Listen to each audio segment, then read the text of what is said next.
got some meat chickens in.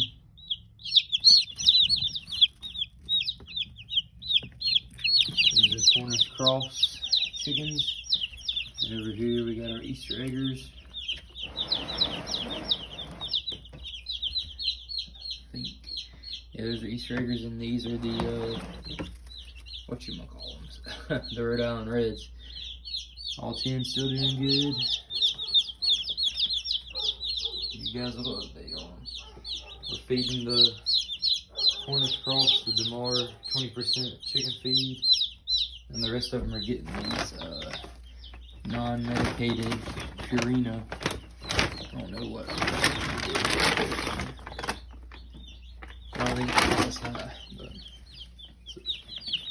there's an update on the chickens.